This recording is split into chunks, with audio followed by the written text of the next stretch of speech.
Welcome to my YouTube channel Enthu Shivi.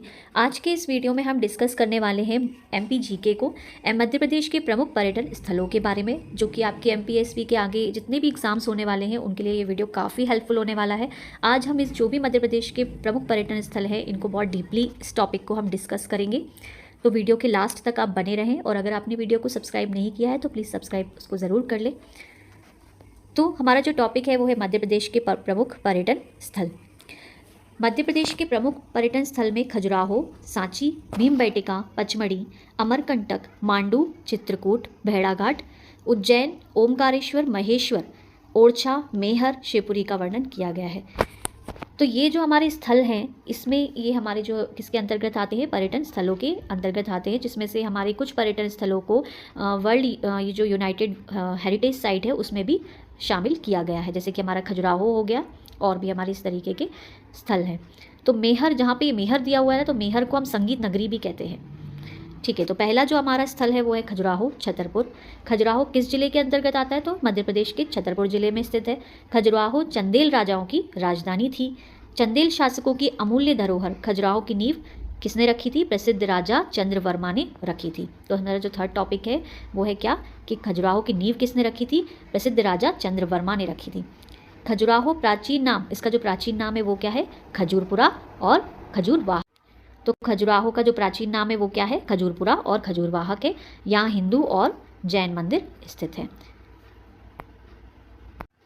Khajuraho में मंदिरों की संख्या कितनी है, तो 85 थी पहले, लेकिन अब वर्तमान में 22 मंदिर बचे हैं, जो लगभग 6 वर्ग किलोमीटर के अंतर्गत फैले हैं। खजुराहो पर अनेक भव्य मंदिरों का निर्माण नागर शैली और पंचायतन शैली में हुआ है।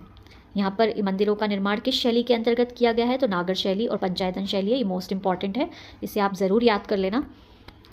खजुराहो अंतर्राष्ट्रीय ख्याति प्राप्त है और नियमित वायु सेवा से भी जुड़ा हुआ है। चंदेल शासकों ने इनका निर्माण कब करवाया था, तो 950 ईस्वी से 1050 ईस्वी के बीच इसका निर्माण जो है वो कराया गया था। ये भी बहुत इंपॉर्टेंट है एग्जाम के पॉइंट ऑफ व्यू से। सामान्य रूप से खजुराहो के मंदिर लाल बलुआ पत्थर बुंदेलखंड का कलिंजर क्षेत्र से बने हुए हैं। इसके मंदिर किन पत्थरों से बने हैं, तो लाल बलुआ पत्थर से बने हुए हैं। और यहाँ पर मोस्ट इंपॉर्टेंट है ये आपका 64 योगिनी मंदिर, 64 योगिनी ब्रह्मा और ललगुआ महादेव मंदिर जो है वो हमारा कहाँ है, खजुराहो में है। और वो भी ये किससे बने हुए हैं, ग्रेनाइट पत्थर के बने हुए हैं। ये मोस्ट इंपॉर्टेंट है आपका।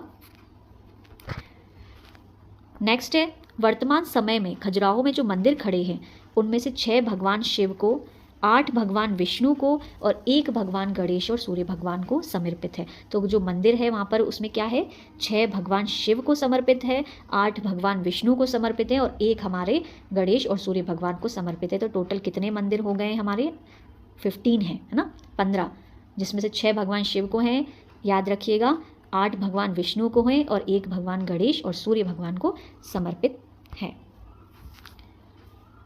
नेक्स्ट है हमारा यशोवर्मन, जिन्हें लक्ष्मण वर्मन के नाम से भी जाना जाता है। इन्होंने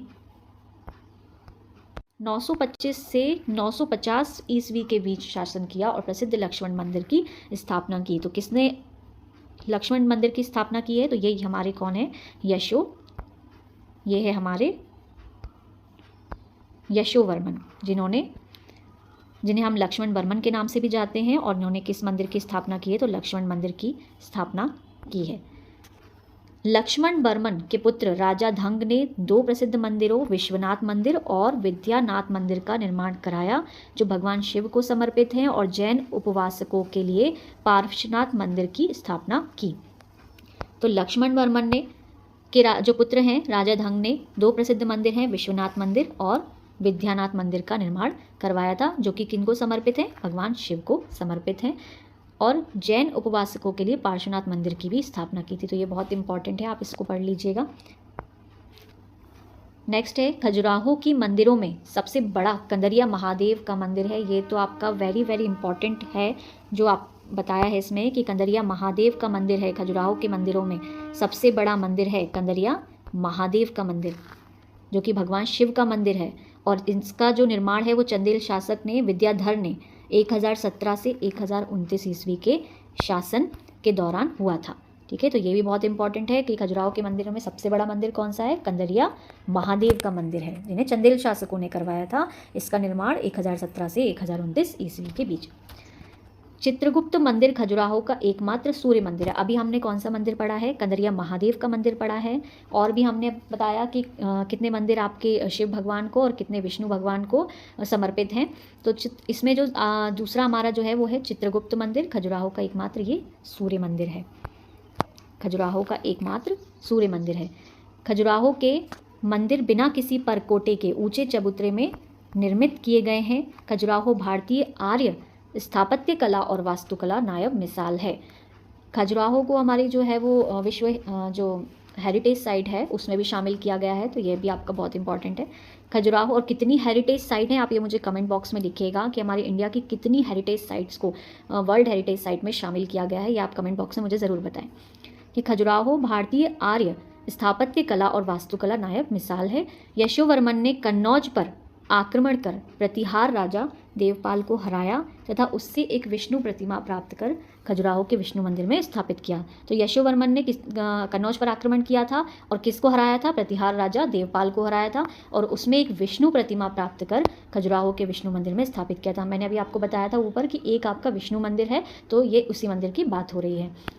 प्रदेश में सर्वाधिक विदेशी पर्यटक खजुराहो में आते हैं। प्रमुख पर्यटन केंद्रों में खजुराहो का तीसरा स्थान है। जो भारत के प्रमुख पर्यटन केंद्र हैं उसमें खजुराहो का कौन सा स्थान है? तीसरा स्थान है। खजुराहो को 1986 में, ये बहुत इंपॉर्टेंट है कि खजुराहो को किस ईयर में जो विश्व विरासत सूची में शामिल किया गया था? तो 1986 में यूनेस्को ने अपनी विश्व विरासत सूची में विश्व संपदा के रूप में शामिल किया है। यह प्रदेश का प्रथम स्थान था जिसे यूनेस्को में शामिल किया था। मतलब ये मध्य प्रदेश का तो पहला स्थान है जिसे शामिल किया गया है और खजुराहो को 1986 में यूनेस्को में अपनी वर्ल्ड हेरिटेज साइट में, मतलब जो साइट की जो लिस्ट है उसमें शामिल किया है। मोरक्को यात्री इब्ने बतूता ने अपने लेखों में प्रसिद्ध खजुराहो मंदिर का उल्लेख किया था। नेक्स्ट है, खजुराहो में मैथुन और रीत क्रीड़ाओं का सजीव चित्रण किया गया है। खजुराहो के मंदिरों को परिसर के भीतर 3 समूहों में उनके स्थान के अनुसार वर्गीकृत किया गया है। चलिए, तो ये था हमारा खजुराहो का पूरा मैंने अच्छे से आपको डिस्क्राइब कर दिया है इसमें कि कौन कौन से मंदिर हैं, कौन से शिव भगवान के मंदिर हैं। जो हम फिर से पढ़ लेते हैं कि खजुराहो में जो मंदिर हैं उसमें 6 भगवान शिव को समर्पित हैं, 8 विष्णु भगवान को हैं, 1 भगवान गणेश और सूर्य भगवान को समर्पित हैं। इसके बाद हमने यहाँ वर्ल्ड हेरिटेज साइट देखी हमने कि 1986 में इसको शामिल किया गया था। एकमात्र चित्रगुप्त मंदिर जो है वो एकमात्र सूर्य मंदिर है। इसके बाद यशोवर्मन ने कन्नौज पर आक्रमण कर प्रतिहार राजा देवपाल को हराया था, तो यहाँ पर एक विष्णु की प्रतिमा प्राप्त कर खजुराहो के विष्णु मंदिर में स्थापित कर दी थी। जो 8 विष्णु भगवान के मंदिर हैं उनमें से एक जो प्रतिमा है वो किसने की थी? यशोवर्मन ने प्राप्त की थी और उसमें शामिल कर दी थी। ठीक है, तो ये हमारा खजुराहो का हो गया। नेक्स्ट है हमारा सांची रायसेन। सांची बौद्ध स्तूप के लिए फेमस है और सांची किस जिले में आता है? तो मध्य प्रदेश राज्य के रायसेन जिले में आता है। बेतवा नदी के तट पर स्थित एक छोटा सा गांव है। सांची को प्राचीन समय में काका नाया या काका नावा के नाम से जाना जाता है। ये बहुत इंपॉर्टेंट है आपका कि सांची को प्राचीन समय में किस नाम से जाना जाता था? तो काका नाया और काका नावा के नाम से जाना जाता है। सांची के स्तूप का निर्माण मौर्य शासक अशोक के द्वारा 3री शताब्दी में बौद्ध धर्म की दीक्षा लेने के बाद करवाया गया था। मैंने अभी आपको बताया कि सांची का स्तूप जो है वो हम सभी जानते हैं कि बौद्ध धर्म का जो स्तूप बनाया गया था वो भी अशोक के द्वारा बनाया गया था। सांची के स्तूप में वेदिका का निर्माण मौर्योत्तर काल में पुष्यमित्र शुंग द्वारा करवाया गया था। इसमें जो वेदिका का निर्माण किस काल में कराया गया था? तो मौर्योत्तर काल में किसके द्वारा? पुष्यमित्र शुंग के द्वारा करवाया गया था। सांची बौद्ध पर्यटन स्थल के लिए जाना जाता है। सांची पर बुद्ध का प्राचीन स्तूप है। यह भारत का सबसे बड़ा बौद्ध स्तूप है जिसे महान स्तूप कहते हैं। सांची के स्तूप की खोज कब की गई थी? सन 1818 में। और किसके द्वारा की गई थी? ये भी बहुत इंपॉर्टेंट है आपका, जनरल टेलर के द्वारा की गई थी। और कब की गई थी? आपकी 1818 में की गई थी। सांची स्तूप का जो व्यास है वो 36.5 मीटर है और ऊंचाई आपकी जो है वो लगभग 21.64 मीटर है। 1912 में सर जॉन मार्शल पुरातत्व विभाग के महानिदेशक ने स्थल पर खुदाई कार्य का आदेश दिया था। किस में दिया था? 1912 में दिया था। और किसने दिया था? तो जॉन मार्शल जो पुरातत्व विभाग के महानिदेशक हैं उन्होंने इस खुदाई कार्य का आदेश दिया। सांची का स्तूप पक्की ईंटों से बना हुआ है। स्तूप में 4 तोरण द्वार हैं। ये क्वेश्चन पूछा गया है आपके MPSB के प्रीवियस एग्जाम्स में कि सांची में कितने तोरण द्वार हैं, तो 4 तोरण द्वार हैं। देखिए, अगर आप कॉन्सेप्ट को डीपली नहीं पढ़ेंगे और सिर्फ आप सोचेंगे कि हम वन लाइनर क्वेश्चंस पढ़ लें और वन लाइनर में ही आप सोचें कि वही के वही क्वेश्चंस आ जाएं, तो आपको थोड़ा सा डीपली भी चीज़ों को पढ़ना पड़ेगा, क्योंकि जो क्वेश्चंस है वो कहीं से भी आ सकते हैं। आपके MPGK के मोस्टली क्वेश्चंस देखने को मिलते हैं, कुछ करंट अफेयर्स के और कुछ MPGK के क्वेश्चन मिलते हैं। तो ये जो आपके क्वेश्चन है ना, वो कहीं से भी पूछ लेता है MPESB आपका। ऐसा नहीं है कि सिर्फ आप वन लाइनर फैक्ट पढ़ते जाएं और वहीं से क्वेश्चंस आ जाए। नहीं, आपको जो है ना वो थोड़ा डीपली भी पढ़ना चाहिए इन क्वेश्चंस को। बहुत ज़्यादा डीप तो नहीं पढ़ रहे हैं हम, लेकिन ठीक है, जो मेन जो मोटे मोटे क्वेश्चंस, मोटे मोटे जो इसके कॉन्सेप्ट है वो हम क्लियर कर सकते हैं। तो हम कहाँ थे? सांची में 4 तोरण द्वार हैं। सांची के स्तूप को 1989 में विश्व धरोहर सूची में शामिल किया था। अभी हमने क्या पढ़ा कि खजुराहो को कब शामिल किया गया था? तो खजुराहो को शामिल किया गया था 1986 में। और सांची को कब शामिल किया गया? और ये प्रदेश का हमारा पहला है, फर्स्ट है, जिसे हमने खजुराहो को शामिल किया था ना विश्व धरोहर सूची में। लेकिन जो सांची है वो हमारा सेकंड है, जिसे हमने 1989 में विश्व धरोहर सूची में शामिल किया है। वर्तमान यूनेस्को की परियोजना के तहत सांची और अन्य बौद्ध स्थल सतधारा की आगे खुदाई, संरक्षण और पर्यावरण का विकास किया जा रहा है।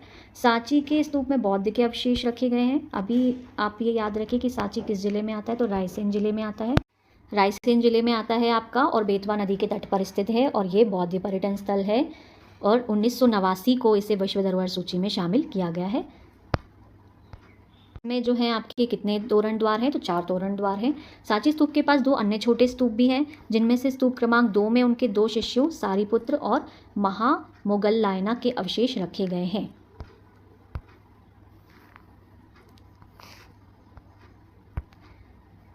सांची के स्तूप के समीप एक बौद्ध मठ के अवशेष हैं। यहाँ बौद्ध भिक्षुओं के आवास थे। यहीं पर पत्थर का एक विशाल कटोरा है जिसे भिक्षुओं में अन्न बांटा जाता था। सांची के स्तूप के शिलालेख ब्राह्मी लिपि में है। ये आपका बहुत ज़्यादा इंपॉर्टेंट है एग्जाम के पॉइंट ऑफ व्यू से कि सांची के स्तूप के जो शिलालेख की लिपि है वो कौन सी लिपि है? ब्राह्मी लिपि है। इससे आप ज़रूर याद कर लीजिएगा कि बहुत इंपॉर्टेंट है आपका कि ब्राह्मी लिपि में है। तो अशोक, और ये भी पूछा जाता है कि अशोक के शिलालेखों की लिपि क्या है? तो अशोक के शिलालेखों की लिपि भी क्या है? ब्राह्मी लिपि है। और अशोक ने ही सांची के स्तूप का निर्माण करवाया था, जो कि बौद्ध पर्यटन स्थल के नाम से बौद्ध पर्यटन स्थल है आपका। तो इसकी लिपि भी क्या हो जाएगी? आपकी ब्राह्मी लिपि हो जाएगी। सांची के स्तूप में देखी जाने वाली सजावट की शैली को भरहुत कहा जाता है। क्या कहा जाता है? भरहुत कहा जाता है सजावट की शैली को। सांची में उत्खनन के दौरान खोजी गई वस्तुओं को रखने के उद्देश्य से 1919 में सर जॉन मार्शल द्वारा सांची की पहाड़ी की चोटी पर एक छोटा सा संग्रहालय स्थापित किया गया। सांची स्तूप के तोरण द्वार पर बुद्ध के जीवन की झलकियां उत्कीर्ण हैं। एकमात्र सांची ऐसा स्थान है जहां बौद्ध कालीन शिल्पकला के सारे नमूने विद्यमान है। यहाँ के स्तूप, चैत्य और बिहार सभी बौद्ध कला के सर्वोत्कृष्ट नमूने हैं। तो ये अभी हमने पढ़ा है सांची के बारे में, और ऊपर हमने खजुराहो में पढ़ा था। एक बार हम और रिवाइज कर लेते हैं कि सांची स्तूप को सन 1912 में जॉन मार्शल महानिदेशक ने यहाँ का खुदाई कार्य का आदेश दिया था। इसमें 4 तोरण द्वार हैं। इसके बाद यहाँ जो आपका ये जो वर्ल्ड हेरिटेज साइट में से इंक्लूड किया गया है वो कब किया गया है? आपका 1989 में किया गया है। इसके बाद सांची के स्तूप के शिलालेखों की लिपि क्या है? ब्राह्मी लिपि है। ये रायसेन जिले के अंतर्गत आता है और बेतवा नदी के तट पर स्थित है। ठीक है, ये हमारा सांची का हो गया कंप्लीट। अब ये नेक्स्ट जो है हमारा भीमबेटका, ये और पढ़ लेते हैं हम। भीमबेटका शब्द भीम बैठका से लिया गया है, जिसका अर्थ है भीम के बैठने की जगह। देखिए, तो ये जो भीम बैठका नहीं है, ये भीम बैठका है, जो भीम के बैठने की जगह इस शब्द से इसका लिया गया है। मध्य प्रदेश की राजधानी भोपाल से लगभग 55 किलोमीटर की दूरी पर रायसेन जिले के अब्दुल्लागंज के निकट भीमबेटका की विश्व प्रसिद्ध गुफाएं स्थित है। भीमबेटका तो ऑलमोस्ट सभी लोग गए होंगे और हमें ये पता ही है कि ये भोपाल से 55 किलोमीटर की दूरी पर है, रायसेन जिले के अंतर्गत आता है और अब्दुल्लागंज के निकट भीमबेटका के लिए प्रसिद्ध गुफाएं स्थित हैं। ठीक है, भीमबेटका के शैलाश्रय और उसमें उपलब्ध शैलचित्रों की खोज का श्रेय प्रसिद्ध पुरातत्व शास्त्री स्वर्गीय डॉक्टर विष्णु श्रीधर वाकणकर को दिया जाता है। तो इसकी खोज भीमबेटका की खोज किसने की थी? शैल चित्रों की जो खोज की थी वो की थी विष्णु श्रीधर वाकणकर। ये बहुत इंपॉर्टेंट है आपका ये भी एग्जाम के पॉइंट ऑफ व्यू से। उन्होंने इस स्थल की खोज वर्ष 1957 में 58 में की थी, 57 से 58 में की थी। भीमबेटका को वर्ष 2003 में यूनेस्को ने अपनी, अब यहाँ देखिए पहला हमारा जो हेरिटेज साइट है वो 1986 में खजुराहो को शामिल किया गया था।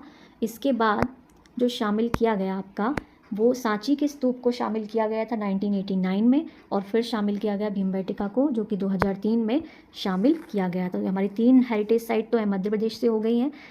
पहली हमारी खजुराहो है 1986, सांची 1989 और भीमबेटका को कब शामिल किया? 2003 में शामिल किया गया है।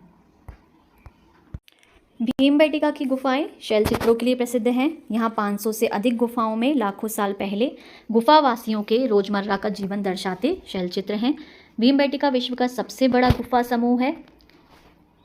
देखिए यहाँ पे एक और इम्पॉर्टेंट चीज़ हो जाती है कि भीमबेटका विश्व का सबसे बड़ा गुफा समूह है। वर्ल्ड हेरिटेज साइट में से कब शामिल किया गया? 2003 में शामिल किया गया। और इसके जो पुरातत्व के जो उन्होंने खोज की है, पुरातत्वकर्ता जो हैं वो हैं डॉक्टर विष्णु श्रीधर वाकणकर। भीमबेटका में आखेट, युद्ध पक्षी, धार्मिक और व्यक्ति चित्रों का अंकन है। भीमबेटका में मौजूद सबसे पुराने चित्रों को आज से लगभग 30,000 साल पुराना माना जाता है। इन चित्रों में उपयोग किया गया रंग वनस्पतियों से निर्मित थे। भीमबेटका साइट में 7 पहाड़ियों में शामिल है, 7 पहाड़ियों में शामिल है।